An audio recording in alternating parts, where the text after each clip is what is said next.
Mga friendship, ito ang aking lulutuin ngayon. Yan, yung maliit na upo at saka tong maliliit na talong. Super liit. O, diba? Sobra liit. Kinuha ko lang to sa taniman doon sa Senior Citizens Park. O, sayang naman kung di ko kasi titigas lang. At nahaluan ka ng okra at saka siling green. Ayan. O, diba? Ang cute nila. Lalo na yung mga talong. Super liit. Yun ang gusto ko. Yan ang tinatawag na imbis na talong. Ayan ang tawag dahil maliit, taling. O, diba mga fresh sheep? Lulutuin ko yan. Ang tawag sa luto ko, bulang lang. At ito'y sahog ng aking lulutuing bulang lang na gulay. Kasi ang tawag dito sa probinsya, sa Cabiao, bulang lang ang tawag doon sa lulutuin kong gulay. O, diba mga friendship, dalawa yan. O, baliktaran sila. O, diba? Mga friendship, luto na ang aking daing na bangus na isasahog sa gulay. Nandito si Empanada Boy, dito daw siya kakain. Sa kanya daw yung isa, tayo ihasahog sa gulay yung isa. Mga friendship, mag-upisa na ako magluto. Ito na uli ang walang katapusang hugas bigas. Ayan, lagyan natin dito mga friendship. Tapos pakuluan. Mga friendship, kumukulo na siya. At lalagyan na natin ng bagoong isda at hindi na lubaybay. Oh, ito yung bagong isda. Talagang may isda siya. Oh, ayan oh. Oh, di ba mga friendship? Lagay natin dito. Yan, gaganyan natin. Yan, gano'n. Tapos ganyan natin. Tapos yung matitira, dudurugin ng ganyan. Sandali lang ha mga friendship ha. Dudurugin ko lang. Ito na mga friendship ha. Nadurog ng aking bagoong isda. Dahil ito may isda siya. Dinurog ko lang mga friendship. Pag walang isda, ang tawag nila dito,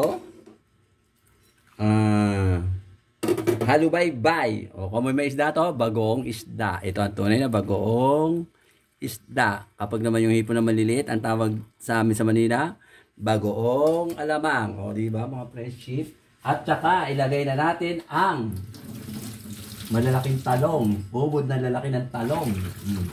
Malaki pa sa daliri ko. Ayan o. O diba ang dami? Lagyan natin dito mga friendship. Yun ang tinatawag na bulang lang. At isabay na natin ang ano ba isabay natin dito? Ito red onions. Ayan. Dito lagyan natin dyan. Ito. Ayan. Sili. At saka itong upo. Saka natin pisa ng dalawang kamatis, mga friendship. Ayan. Parang ginawa ko na ganito, di ba, mga friendship dati. Saka lagyan, budburan natin ng konting iodized salt. Saka pampalasa. Ayan. Alam niyo na kung ano ito, pampalasa, mga friendship. Ayan. At saka, isa pa, ang ingay ko, sabi ni Empanada Boy, at eto nag-iisa, dalawa kasi ito mga friendship. Ayan, daing. Isa lang ilalagay ko dahil gusto daw ni Empanada Boy yung hindi nakasahog. O, diba? Makiorte, diba mga friendship? Tsaka na natin pakuluan at takpan. O, diba? Mga friendship, nakalimutan ko pala ilagay ito yung mga tangkay ng talong, mga baby eggplant. O, diba? Baby eggplant. Sayang din yan, tinanggal ko yung matigas niyan. Oh, itinira ko yung malambot. Oh, di ba? Oh, nawala ang matigas, malambot yan. Yan ang tinatawag na cover ng baby eggplants. Oh, di ba? Puro maliliit lang 'yon. Nakita niyo naman mga fresh sheep kung gaano kalalaki ay kaliliit ang baby eggplant. Kaya tinawag na baby kasi small. Oh, di ba? Ganda ng kulay, oh. Tingnan mo yung ano, oh. Yung daing ng itim na sunog ata. O, takpan. Ayan ang mga fresh sheep. Kumukulo-kulo na siya. Kumulo na talaga siya. Ayan yung baby eggplant. Nasa ilalim. At ito yung tangkay. Ito yung mga tangkay niya. Ayan o. Kaya nilagay ko dahil malambot siya. Ayan. Mura pa. Tangkay ng ano yan. Ng baby eggplant. Ayan, ito yung pinaka-baby. O, diba? O, ayan o, liliit na talong o, ayan. O.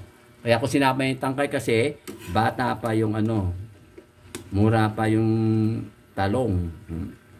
Baliktad rin natin, pati yung ano, nabaliktad na rin, yung daing. Malapit na siyang maluto, pero ang bigas, ang kanin namin, medyo malaylay pa. Nakalimutan ko pindutin yung rice cooker. Ay, rice cooker. O, diba? Ayan. O, diba? Takpan! Mga friendship, lalagyan na natin ang lady fingers. In English, in Tagalog, okras. O, diba? Okra. Lagyan natin. Kaya inuhuli ko to para hindi siya malabsak ay may yung malutong-luto. Kasi pag lutong-luto ito, madulas. Ayoko ng madulas. So, wala ako sa madulas na okra. O, diba? Gusto ko naman yung hindi madulas. Yung palang half cook lang. O, diba mga friendship? Luto na siya, pwede na tayo half cook na yung okra. Mas masarap ang half cook para hindi siya madulas-dulas. Half cook lang yan mga friendship. Gusto ko yung half cook na okra pagka kinagat, hindi siya madulas. Hindi siya malapot. O diba mga friendship? O sige na, okay na to mga friendship. Kakain na kami mamaya-maya. Ito na aking finished food. Napakasimpleng finished food. O diba? Ang mga talong na maliliit. Baby eggplants, o diba?